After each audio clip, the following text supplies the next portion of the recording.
ఈసారి జరిగే ఎన్నికలు కేవలం ఎమ్మెల్యేలను ఎంపీలను మాత్రమే ఎన్నుకునేందుకు జరిగే ఎన్నికలు కావు. కేవలం ఎమ్మెల్యేలను ఎంపీలను ఎన్నుకునే తతంగం మాత్రమే కాదు. ఈసారి జరగబోయే ఈ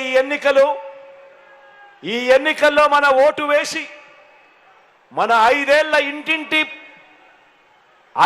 ఇంటింటి ప్రగతిని వచ్చే 5 సంవత్సరాలు కూడా ఇప్పుడు జరిగిన మన ఇంటింటి ప్రగతిని వచ్చే 5 సంవత్సరాలు కూడా ముందుకు తీసుకువెళుతూ కొనసాగించాలనా లేక చంద్రబాబుకు ఓటేసి 10 సంవత్సరాలు వెనక్కు వెళ్ళాలా అన్నది ప్రతి ఒక్క కుటుంబం కూడా ఈ ఓటు ద్వారా బాగా ఆలోచన చేయాల్సిన సమయం వచ్చింది. ప్రతి ఇంట్లో ఉన్న ప్రతి ఒక్కరూ కూడా ఆలోచన చేయమని కోరుతా ఉన్నాను. అందరూ ఆలోచన చేయండి. గత ఎన్నికల్లో ఇతర పార్టీలకు ఓటు వేసిన వారు కూడా ఆలోచన చేయమని కోరుతా ఉన్నాను. కులం వల్ల కావచ్చు, లేదా ఇతర పార్టీ వల్ల అభిమానమైనా కావచ్చు, నేడు ఎన్నికల్లో మనకు ఓటు వేయని వారందరూ కూడా ఆలోచన చేయమని అడుగుతా ఉన్నాను.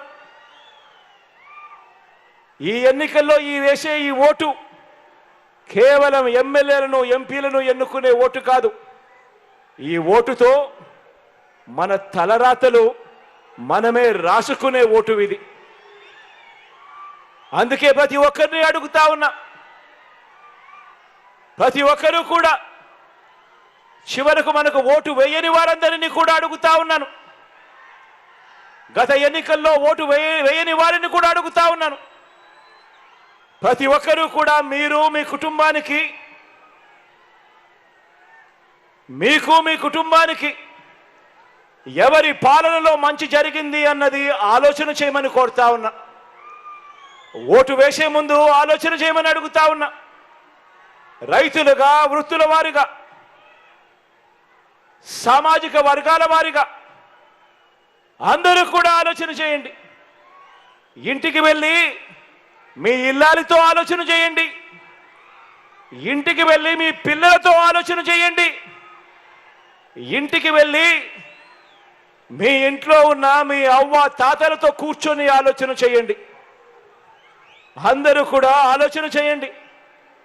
ఎవరి వల్ల, ఎవరి పాలనలో మీ కుటుంబానికి మంచి జరిగింది, మంచి చేసే మనసు ఏ పాలకుడికి ఉంది అని ఇంటికి వెళ్ళి అందరితోనూ మాట్లాడి ప్రతి ఒక్కరూ కూడా ఆలోచన చేయమని కోరుతా ఉన్నా.